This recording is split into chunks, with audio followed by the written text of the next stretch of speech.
الذين كفروا وصدوا عن سبيل الله أضل أعمالهم والذين آمنوا وعملوا الصالحات وآمنوا بما نزل على محمد وهو الحق من ربهم كفر عنهم سيئاتهم وأصلح بالهم ذلك بأن الذين كفروا اتبعوا الباطل وأن الذين آمنوا اتبعوا الحق من ربهم كذلك يضرب الله للناس أمثالهم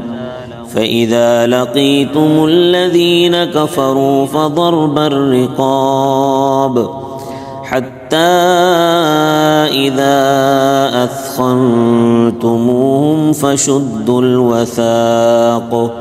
فإما منا بعد وإما فداء حتى تضع الحرب أوزارها ذلك ولو يشاء الله لانتصر منهم ولكن ليبلو بعضكم ببعض والذين قتلوا في سبيل الله فلن يضل أعمالهم سيهديهم ويصلح بالهم ويدخلهم الجنة عرفها لهم يا أيها الذين آمنوا إن تنصروا الله ينصركم ويثبت أقدامكم والذين كفروا فتعسا لهم وأضل أعمالهم ذلك بأنهم كرهوا ما أنزل الله فأحبط أعمالهم أفلم يسيروا في الأرض فينظروا كيف كان عاقبة الذين من قبلهم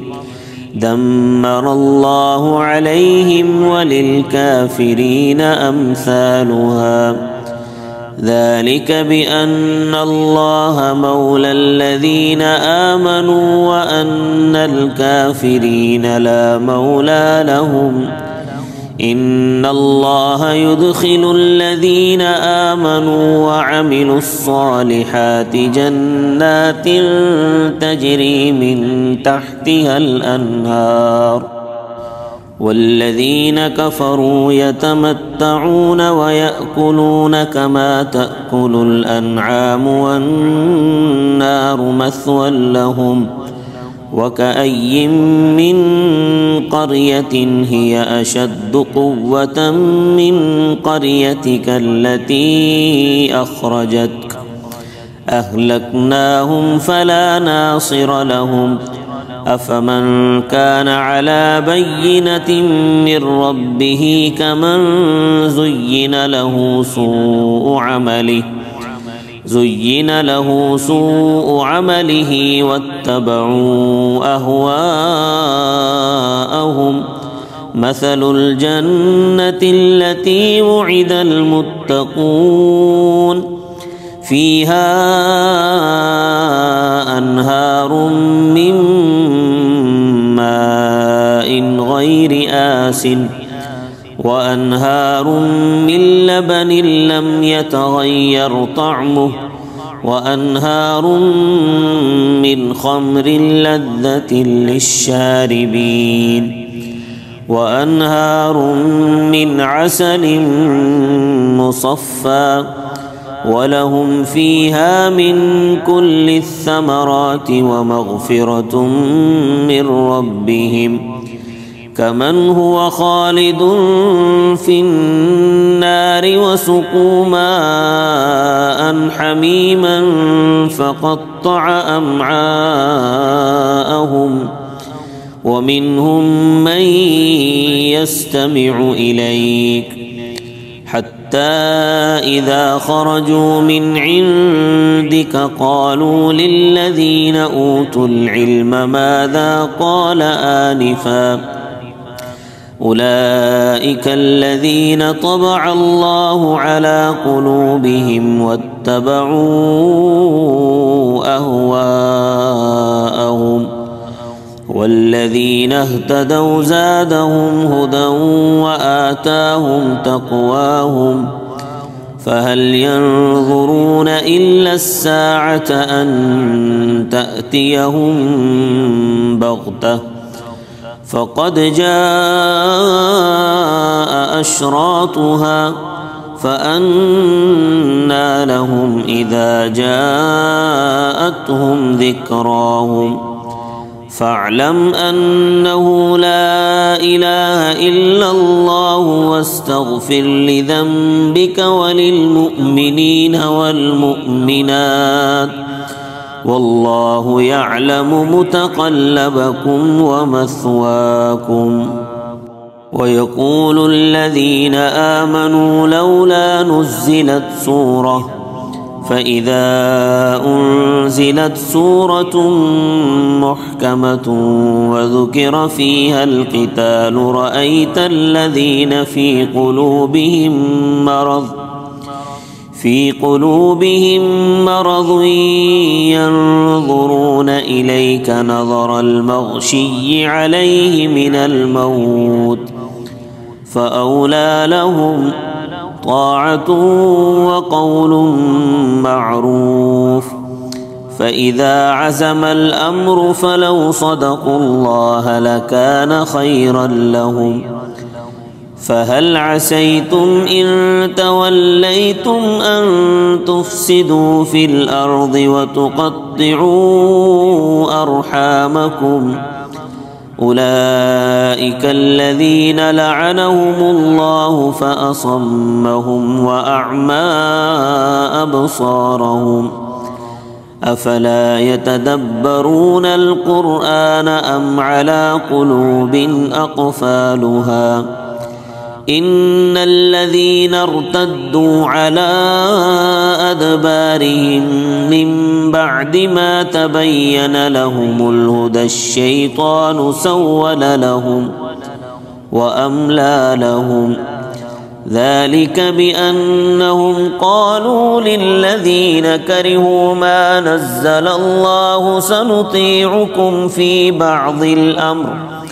والله يعلم إسرارهم فكيف إذا توفتهم الملائكة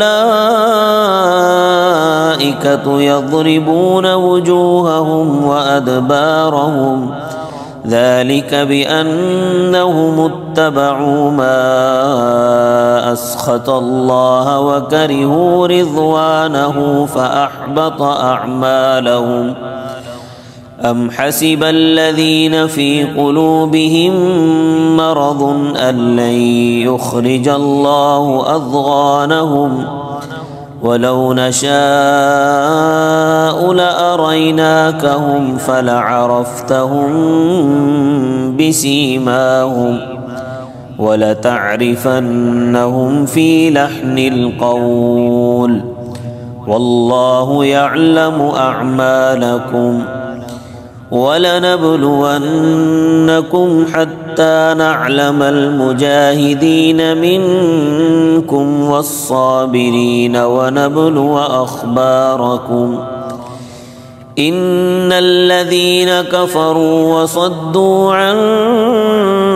سبيل الله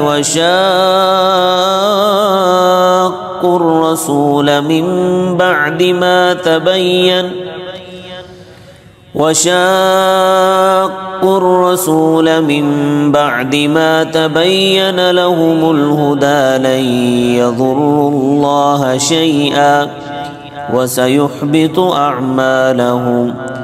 يا أيها الذين آمنوا أطيعوا الله وأطيعوا الرسول ولا تبطلوا أعمالكم إن الذين كفروا وصدوا عن سبيل الله ثم ماتوا وهم كفار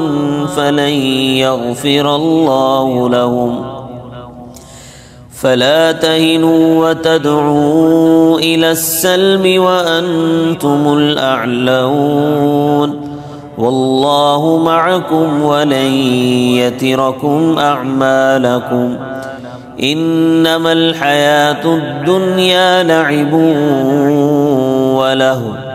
وإن تؤمنوا وتتقوا يؤتكم أجوركم ولا يسألكم أموالكم إن يسألكموها فيحفكم تبخلوا ويخرج أضغانكم ها أنتم هؤلاء تدعون لتنفقوا في سبيل الله فمنكم من يبخل ومن يبخل فإنما يبخل عن نفسه والله الغني وأنتم الفقراء وإن تتولوا يستبدل قوما غيركم ثم لا يكونوا أمثالكم